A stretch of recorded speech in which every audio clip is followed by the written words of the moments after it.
She had all these things on her phone Yeah. and on her laptops and stuff. And so she had these things. She took them to the police and said, look at what is happening here. Look at what's happening.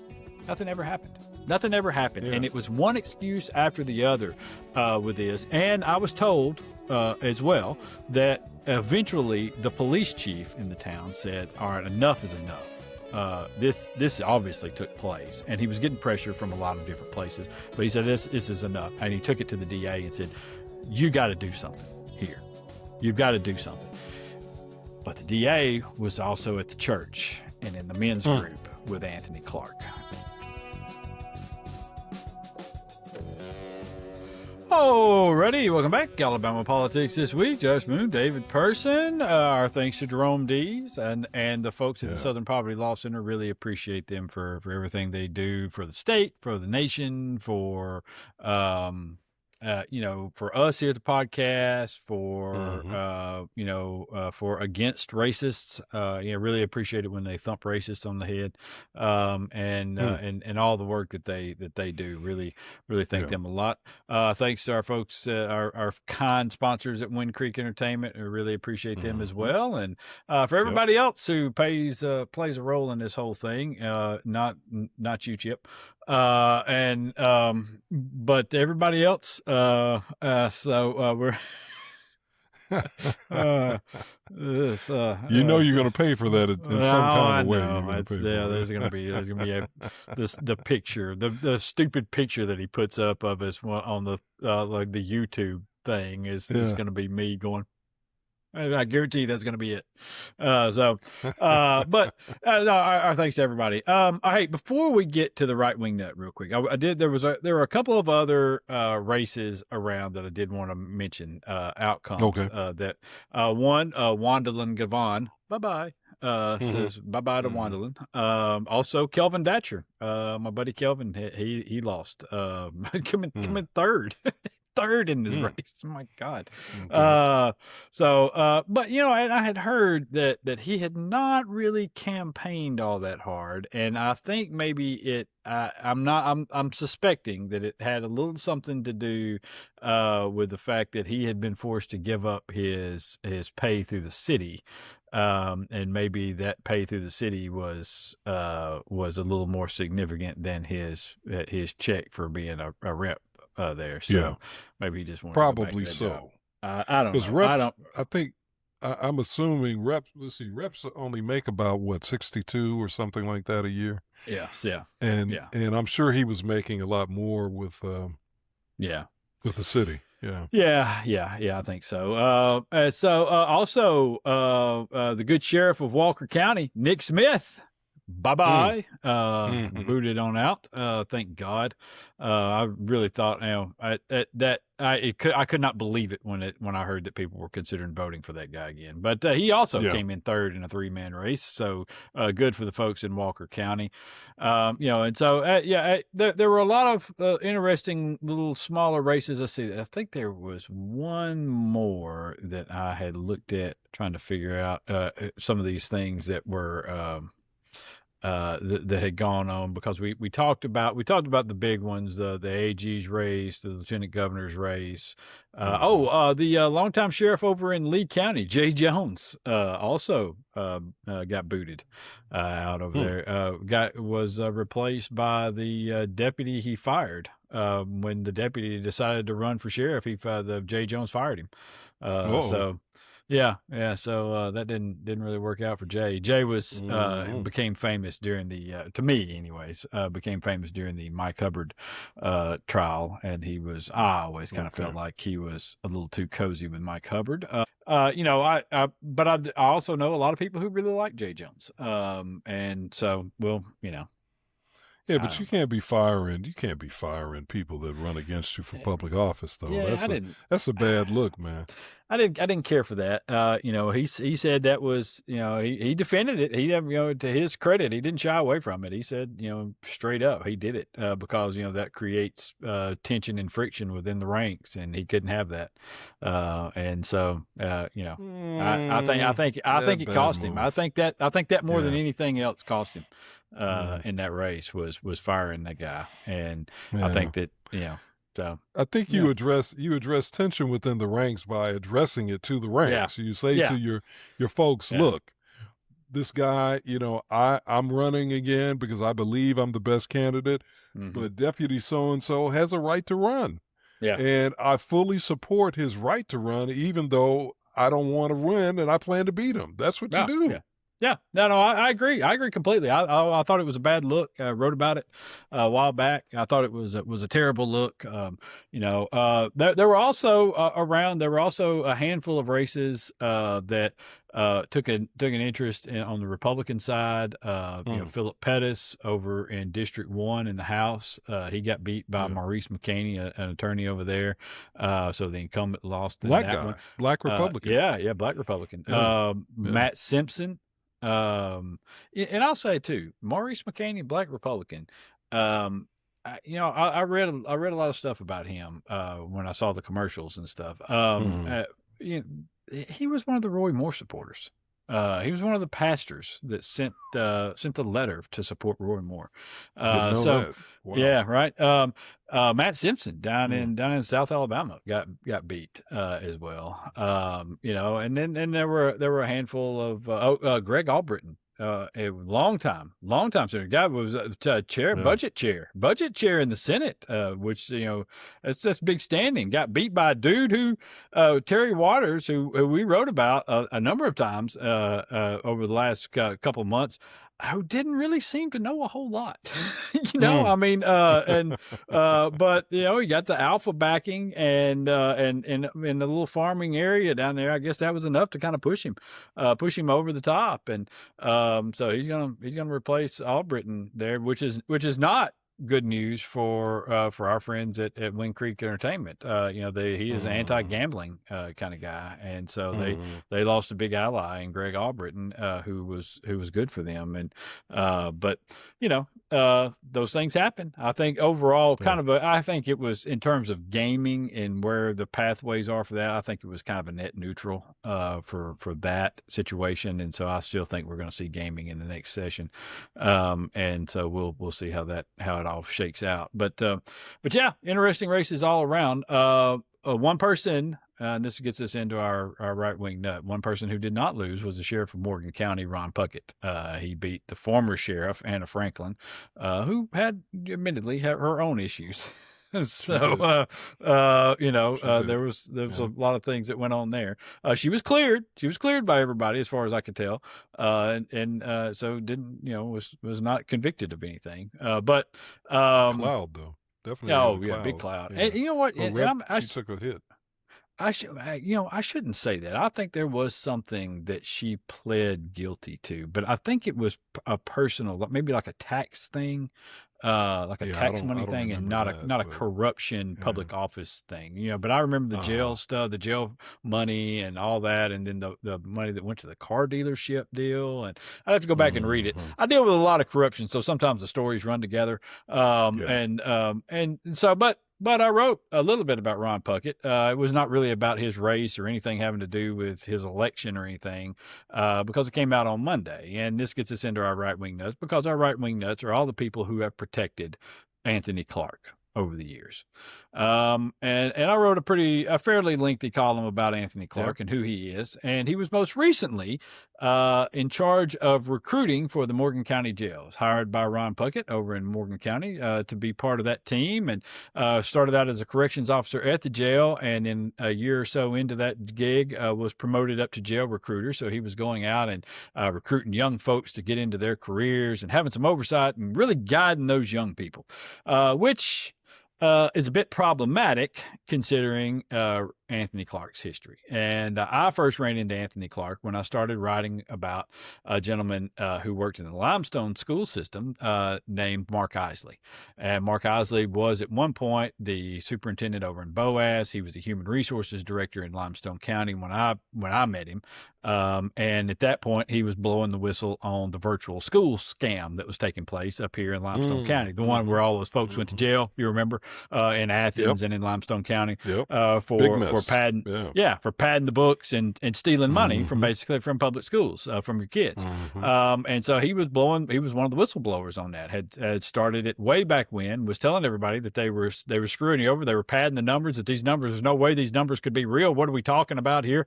They're stealing money, out of this. And as it turns out, he had just really kind of touched on the tip of the iceberg, that lay below there. But also he told me about his time in Boaz, where he was a superintendent, loved the job, loved the town, loved everybody there. And he was presented with a video of his basketball coach at Boaz High striking a player. Not a, hey, smack on the butt, not a push or a shove or an open-handed kind of smack on the shoulder somewhere where a coach is trying to direct a player and gets a little too fired up or a little too angry or whatever and gets carried away. But no, punching a player 3 times with a closed fist. On video, on security footage that other people had seen, and it was presented to him as the superintendent. And he said, well, that's a gots to go situation, my brother. You got to go. And so he said, he called the board president and said, hey, this dude, we got to fire him. That's all. We're going to call a board meeting and we're going to start the termination process. And to which the board president said, well, you don't have the votes for that. Don't push this any further. You don't have the votes for that. And so we got into this whole sordid affair of town politics and church politics, and the church got involved, and they started protecting this guy. And then in the course of this, it came to Isley's attention and to some other folks' attention that not only were there allegations, they're not even allegations, there was him on video striking a player. Not only was there that, there's also allegations of him having inappropriate contact with a female student.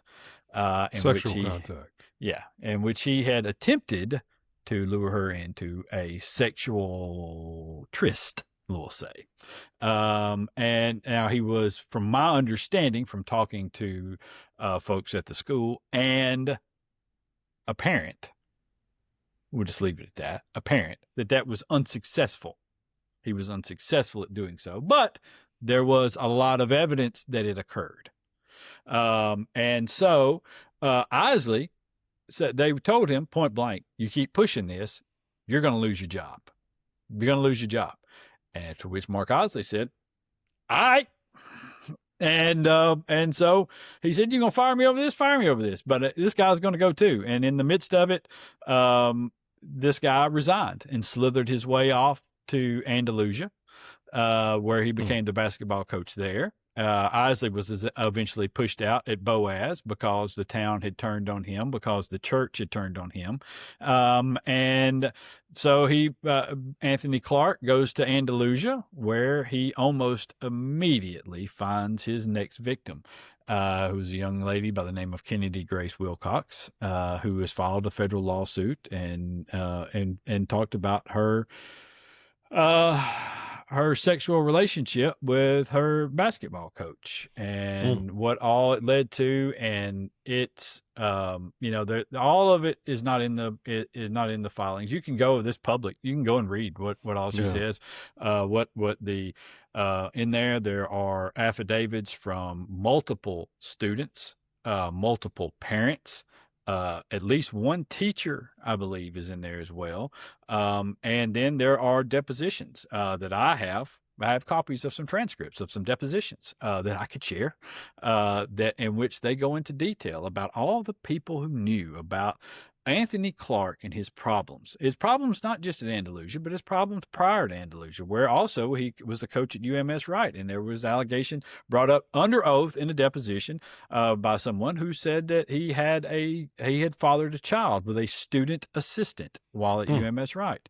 That was swept under the rug as well, and he was allowed to slither his way on out of there.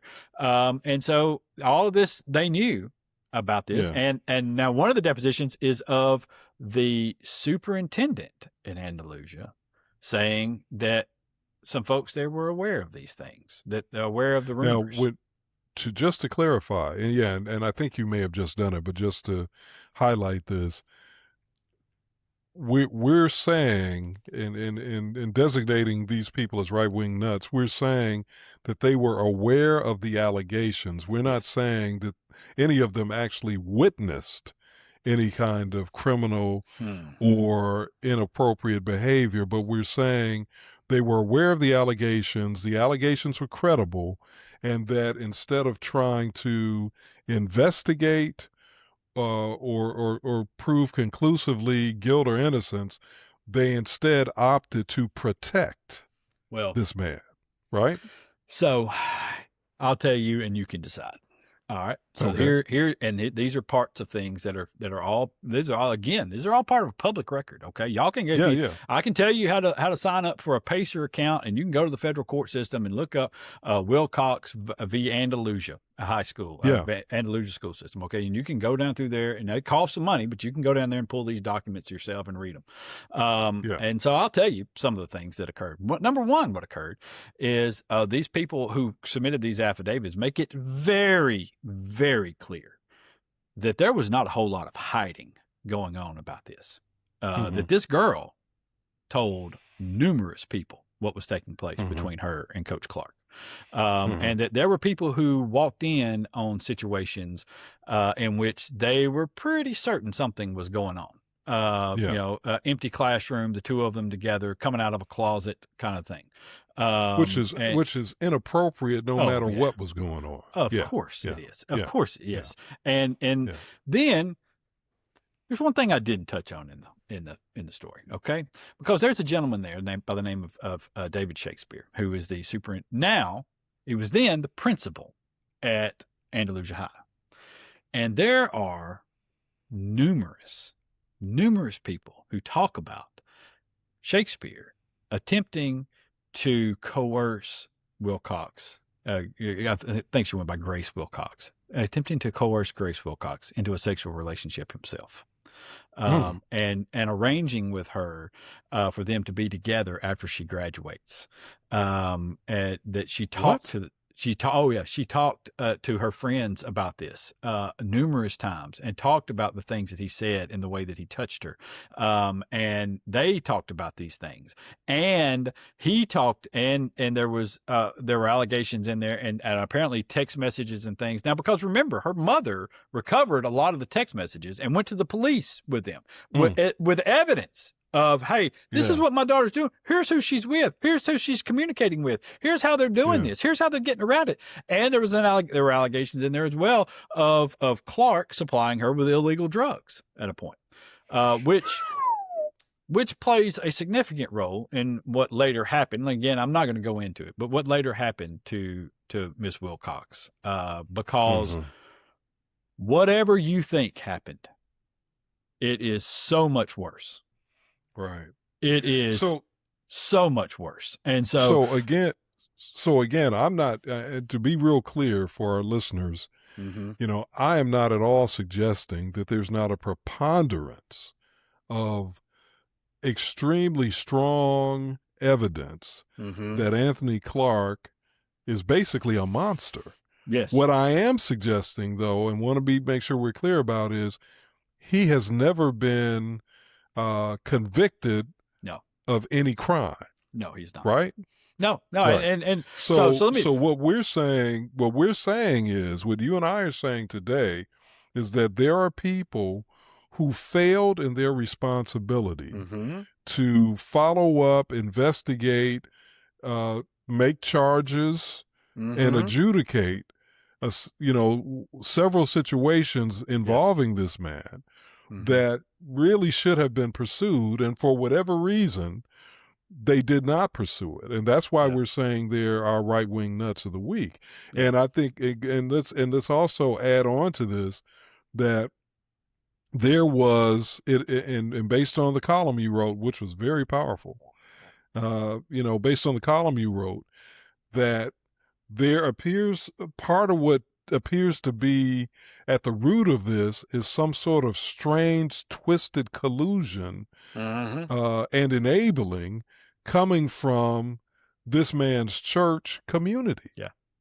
Yeah. Because look, so let me lay out a couple of other things here too, so we get a full picture of what, especially what took place at Andalusia, because I know the most about that, because I had for a period of time. Just I'll tell you this. Some time back, you recall we had the story of the gentleman who the state was attempting to execute, and did ultimately execute, but essentially tortured him to death. And the autopsy revealed that they had cut him. And we had on at that point an Atlantic writer by the name of Elizabeth Bruning.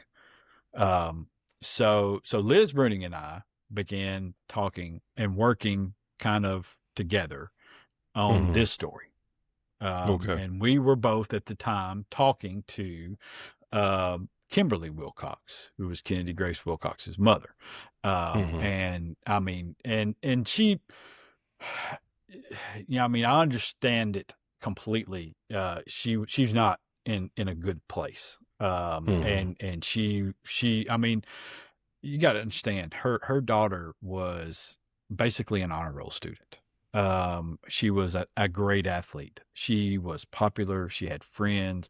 This was a girl who was going somewhere. All right. She was, I mean, this was, and this completely destroyed all of that. I mean, I mean, I just can't even describe the devastation that took place in this girl's life, and where she is now. And you know, I mean, it's just, I can't imagine such a turn. Okay. So, you know, we were working with her, and so she would tell us these stories of things that had occurred and what she had found and what she had done.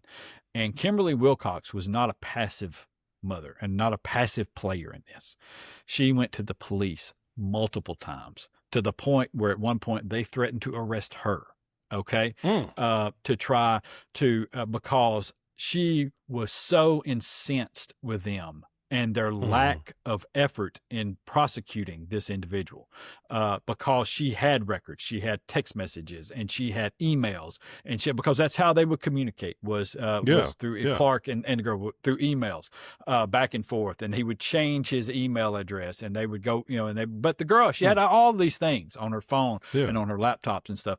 And so she had these things. She took them to the police and said, look at what is happening here. Look at what's happening.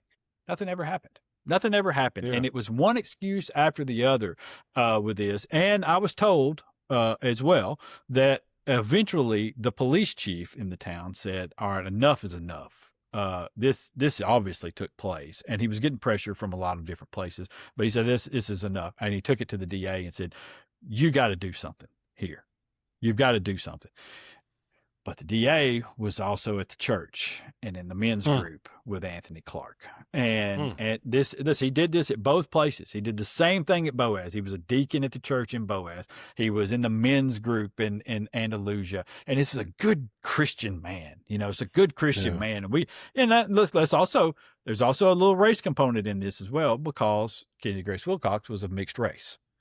And so that there was that as well involved in this. But, so we had that whole scene taking place there. And at one point, someone who was not associated with the church, but he was another powerful person in town, actually, when all this started to go down and it really got hot and heavy, he allowed him to use his lake house. They allowed Anthony Clark to use his lake house basically to hide out. And for a period of time, the police pretended like they didn't know where he was to question him, because they didn't know where he was. They couldn't find him. And they couldn't go on the grounds of this lake house because, I mean, they didn't have a warrant for him or anything. Yeah. And so if they wouldn't give him access, how could they possibly get up there? And people from the church were taking him food and helping him.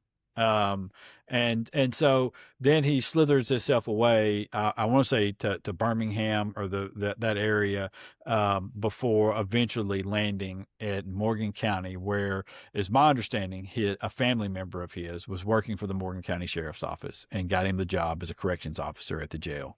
And Ron Puckett hired him. And then Ron Puckett promoted him a couple of years later to become the recruiter over there. Despite this was posted. I wrote about this in 2020.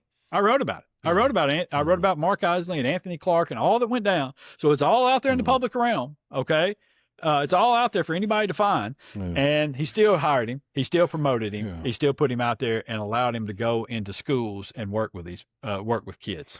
So a couple things. One, to deal directly with your very justifiable concerns about the enabling that apparently went on in this case.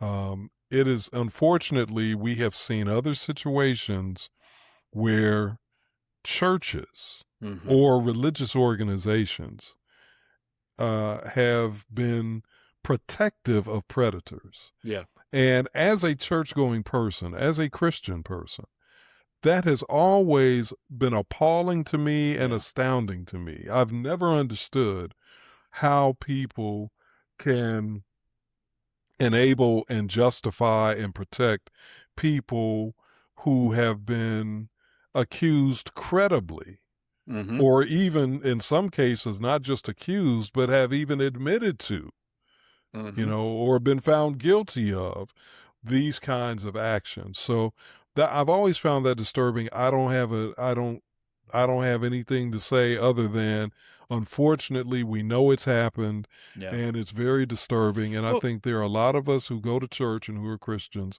who are appalled by this sort of thing. Yeah. Well, I want to say the other thing. Real quick on that. Okay. I want to say this because you said something on Facebook, and then I also got a couple of messages from people who went to church at the Andalusia church where Clark did.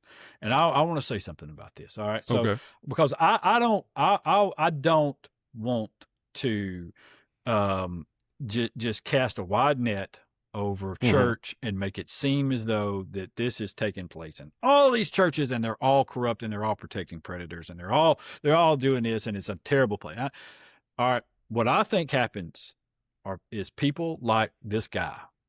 They take advantage of the folks in church. They take advantage of people who believe they are doing good for other good people. And that's they prey on those folks' good intentions and their naivete to a large extent. And I think what needs to happen more than anything in a lot of these churches is that they need to be less accepting of a person's story simply because they believe like them, and be as suspect of them as they would be anybody else in everyday life. And that was my point of this thing, and not to cast all folks in church as bad people or to knock the churches. No, and that actually goes to the thing that I want to say now. Okay. And let me also say, and as I said in my reply to your column, which I not only lauded there, but I actually shared your column on my page because I think it was an extremely important column.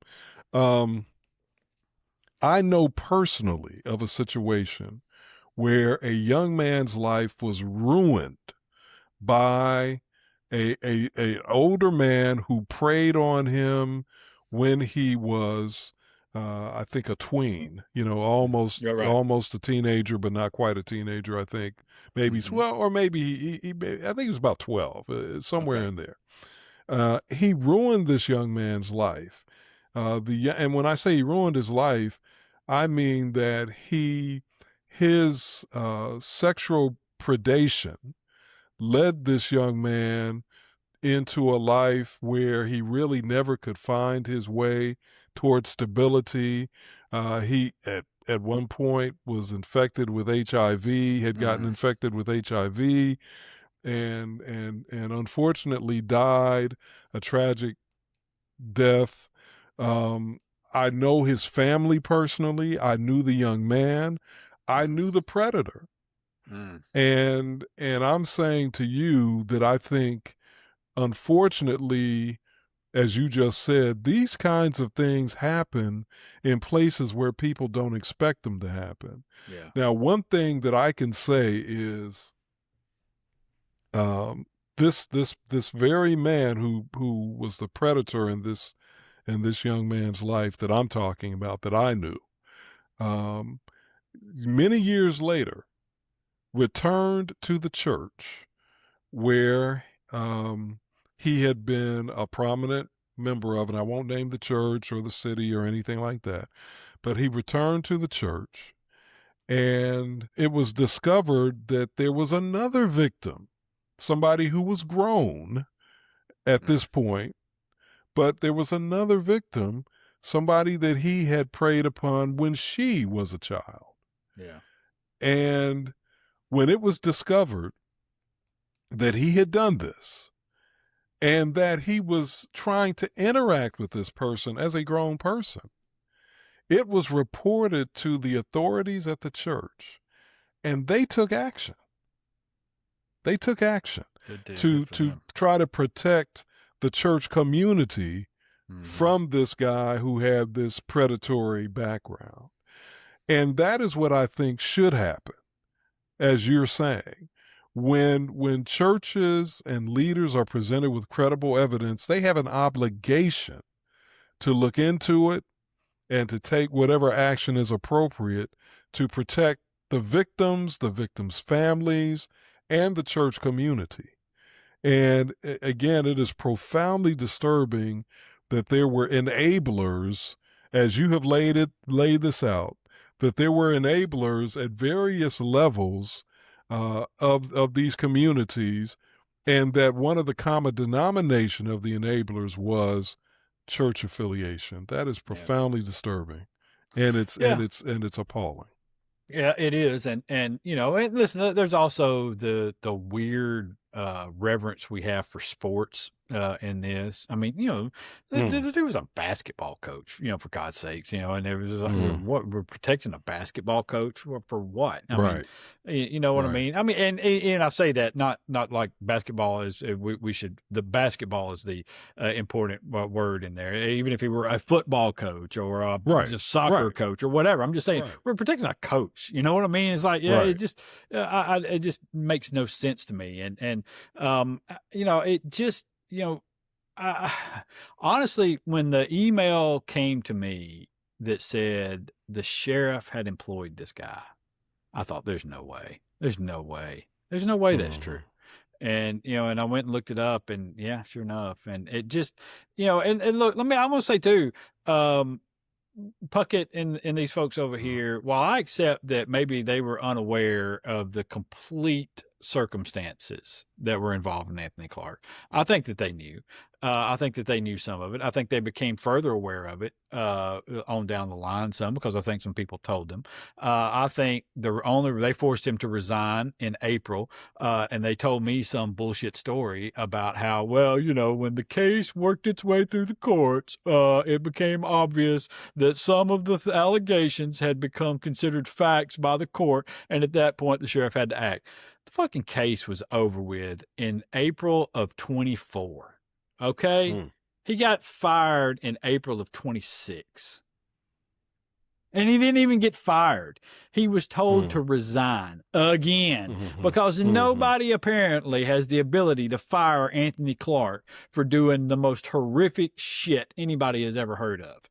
Nobody still to this day has fired him. Nobody has fired him. Okay? No one. He has no firings on his record. He has no police criminal record. He has nothing to prevent him from getting a job anywhere. Thankfully, I'll say this, Eric Mackey and them pulled his damn teaching certificate. And finally, somebody did something, punitive to the guy. They pulled it in 25, as far as I could tell. In 2025, they pulled it. But they did again. They could probably sue them for this if he wanted to, and try to make a case out of it. But and I know, I went. There were some other things that were happening. I know my good friend Steve Savarese made sure that man couldn't get hired again after I told him the story at any high schools around here. And I know there was an attempt to get on at a high school, and there was some word put out from some people in the communities of respectable coaches not to hire this guy. because of what was taking place there, and that it was all true and that they shouldn't do it. And so, I know eventually some good people tried to stop some of the things, but they were working with one arm tied behind their back through most of it, because people who should have known something and did know things never took a stand. Teachers knew about this. Superintendents knew about this.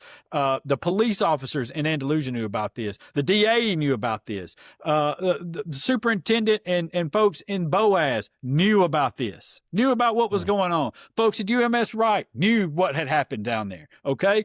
All of these people knew about this stuff, and nobody did shit to help him, to help these girls in any way. And they allowed this guy to go on. And I mean, I'm telling you, when I say he destroyed that young lady's life, he absolutely annihilated it. It's just infuriating. So those are our right-wing nuts. And till next week, y'all be safe out there. Peace.